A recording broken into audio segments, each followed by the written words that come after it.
ಕೊಬ್ಬರಿಗೆ ಕನಿಷ್ಠ 25,000 ರೂಪಾಯಿ ಬೆಂಬಲ ಬೆಲೆ ನೀಡುವಂತೆ ಒತ್ತಾಯಿಸಿ ಆಗಸ್ಟ್ 16ರಂದು ಕೊರಟಗೆರೆ ಪಟ್ಟಣ ಬಂದ್ ಮಾಡಿ ಪ್ರತಿಭಟನೆ ಮಾಡುವುದಾಗಿ ಕೊರಟಗೆರೆ ರೈತ ಸಂಘದ ತಾಲೂಕು ಅಧ್ಯಕ್ಷ ಸಿದ್ದರಾಜು ಹೇಳಿದ್ದಾರೆ. ಈ ಬಗ್ಗೆ ಮಾಧ್ಯಮಗಳ ಜೊತೆಗೆ ಮಾತನಾಡಿದ ಅವರು, ಪ್ರತಿಭಟನೆಗೆ ಕನ್ನಡ ಪರ ಸಂಘಟನೆಗಳು ಬೆಂಬಲ ಸೂಚಿಸಿದೆ ಹಾಗೂ ಈ ಬಂದ್ ಸಕ್ಸಸ್ ಆಗಲು ರೈತ ಸಂಘದ ರಾಜ್ಯಾಧ್ಯಕ್ಷ ಕೊಡಿಹಳ್ಳಿ ಚಂದ್ರಶೇಖರ್ ಭಾಗಿಯಾಗುತ್ತಾರೆ ಅಂತ ತಿಳಿಸಿದರು. ವ್ಯಾಪಾರಿಗಳು ತಮ್ಮ ಅಂಗಡಿ ಮುಂಗಟ್ಟುಗಳನ್ನು ಮುಚ್ಚಿ ಬಂದ್ಗೆ ಸಹಕಾರ ನೀಡುವಂತೆ ಬಂದ್ಗೆ ಕರೆ ನೀಡಿರುವ ಕರ್ನಾಟಕ ರಾಜ್ಯ ರೈತ ಸಂಘ ಹಾಗೂ ಹಸಿರು ಸೇನೆ ಮನವಿ ಮಾಡಿಕೊಳ್ಳುವುದಾಗಿ ಅವರು ತಿಳಿಸಿದರು. ತುಮಕೂರು ಜಿಲ್ಲೆ ಅತಿ ಹೆಚ್ಚು ತೆಂಗು ಬೆಳೆಯುವ ಜಿಲ್ಲೆಯಾಗಿದೆ.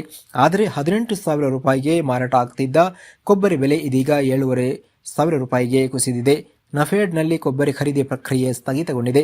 ತಕ್ಷಣವೇ ನಫೆಡ್ನಲ್ಲಿ ಕೊಬ್ಬರಿ ಖರೀದಿಯನ್ನು ಆರಂಭಿಸಬೇಕು ಮತ್ತು ಕೊಬ್ಬರಿಗೆ ಕೇಂದ್ರ ಸರ್ಕಾರ ಕೇವಲ 11,750 ರೂಪಾಯಿ ಬೆಂಬಲ ಬೆಲೆ ನಿಗದಿಪಡಿಸಿದೆ. ಇದು ನ್ಯಾಯಸಮ್ಮತವಾದ ಬೆಲೆ ಅಲ್ಲ ಎಂದು ಅವರು ಹೇಳಿದರು. ನುಸಿಪೀಡೆ, ಕಾಂಡ ಕೊರೆತ, ಅತಿವೃಷ್ಟಿ, ಅನಾವೃಷ್ಟಿಯಿಂದ ಇಳುವರಿ ಕುಂಠಿತವಾಗಿದೆ. ಈಗ ಬೆಲೆ ಕುಸಿತದಿಂದ ರೈತ ಮತ್ತಷ್ಟು ನಷ್ಟ ಅನುಭವಿಸ್ತಾ ಇದ್ದಾನೆ. ಹೀಗಾಗಿ ಕನಿಷ್ಠ 25,000 ರೂಪಾಯಿ ಬೆಂಬಲ ಬೆಲೆ ನೀಡಬೇಕು ಎಂದು ಒತ್ತಾಯಿಸಿ ಕೊರಟಗೆರೆ ಬಂದ್ಗೆ ಕರೆ ನೀಡುತ್ತಿದ್ದೀವಿ ಅಂತ ತಿಳಿಸಿದರು. ವರದಿ ಮಂಜುಸ್ವಾಮಿ, MN, ಕೊರಟಗೆರೆ. ಮಾಡಬೇಕು ಅಂದ್ರೆ ಅಂಗಡಿ ಮುಗ್ಗಟ್ಟುಗಳೆಲ್ಲ ಬಂದು ಆಗಬೇಕು. ನಾವಿವತ್ತು ಅವ್ರನ್ನ ಏನು ವರ್ತಕರ ಮಾಲೀಕರ ಅಧ್ಯಕ್ಷರು ಇವತ್ತು ಕಂಡು ಅವ್ರ ಹತ್ರ ಮಾತಾಡ್ತೀವಿ. ನಮ್ಮ ಹೋರಾಟ ಇರೋದು ಬಂದ್ ಮಾಡೋದಂದ್ರೆ ಅಂಗಡಿ ಮುಗ್ಗಟ್ಟುಗಳನ್ನೆಲ್ಲ ಸಂಪೂರ್ಣವಾಗಿ ಬಂದ್ ಮಾಡಿ ಎಲ್ಲ ವರ್ತಕ ಸಂಘ ಇರ್ಬೋದು, ಆಟೋ ಚಾಲಕರು ಇರ್ಬೋದು, ಕೆಲವು ಸಂಘ ಸಂಸ್ಥೆಗಳು, ರಣಧೀರ ವೇದಿಕೆ ಇರ್ಬೋದು, ಕರ್ನಾಟಕ ರಕ್ಷಣಾ ವೇದಿಕೆ ಇರ್ಬೋದು, ಎಲ್ಲ ನಮಗೆ ಸಹಕಾರ ಕೊಡ್ತೀವಿ ಅಂತ ಹೇಳಿದ್ದಾರೆ. ಎಲ್ಲ ಕೊರಟಗೆರೆ ತಾಲೂಕಿನ ಎಲ್ಲ ಅಂಗಡಿ ಮುಗ್ಗಟ್ಟುಗಳು ಸಹಕಾರ ಕೊಟ್ಟು ನಮಗೆ ಬಂದು ಸಹಕರಿಸಬೇಕು ಅಂತ ನಾವು ನಿಮ್ಮ ಪತ್ರಿಕಾ ಮುಖಾಂತರ ಕೇಳ್ತೀವಿ. ಎಷ್ಟು ಜನ ಸೇರ್ಬೋದು?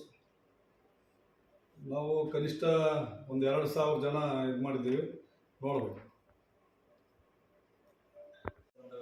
ಹಾಗೂ ಪತ್ರಿಕಾ ಮಾಧ್ಯಮದವರಿಗೆ ಸ್ವಾಗತ ಕೋರುತ್ತಾ, ಮತ್ತು ಇದೇ ತಿಂಗಳು 16ನೇ ತಾರೀಕು ಕೊರಟಗೆರೆ ಬಂದ್ಗೆ ಏನು ಕರೆ ಕೊಟ್ಟಿದ್ದೀವೋ ನಮ್ಮ ಕರ್ನಾಟಕ ರಾಜ್ಯ ರೈತ ಸಂಘ ಹಸಿರು ಸೇನಾ ವತಿಯಿಂದ, ಅವತ್ತು ನನ್ನ ಈ ಕೊರಟಗೆರೆ ತಾಲೂಕಿನ ಪ್ರತಿಯೊಬ್ಬ ರೈತ ಬಂಧುಗಳು ಹಾಗೂ ಅಂಗಡಿ ಮುಗ್ಗಟ್ಟಿನ ವ್ಯಾಪಾರದಾರರು, ವರ್ತಕರು ಸಹ ಮತ್ತು ಎಲ್ಲ ಸಂಘ ಸಂಸ್ಥೆಗಳು ಹಾಗೂ ವಾಹನ ಚಾಲಕರು ಸಹ ಈ ಬಂದ್ನಲ್ಲಿ ಸಹಕರಿಸಿ ಒಂದು ಹೋರಾಟಕ್ಕೆ ಯಶಸ್ಸು ಕೊಡಬೇಕಾಗಿ ಈ ಮೂಲಕ ಪತ್ರಿಕಾ ಮಾಧ್ಯಮದ ಮೂಲಕ ನಾನು ಎಲ್ಲರನ್ನೂ ಕಳಕಳಿಯಿಂದ ಮನವಿ ಮಾಡಿಕೊಳ್ತಾ ಇದ್ದೀನಿ.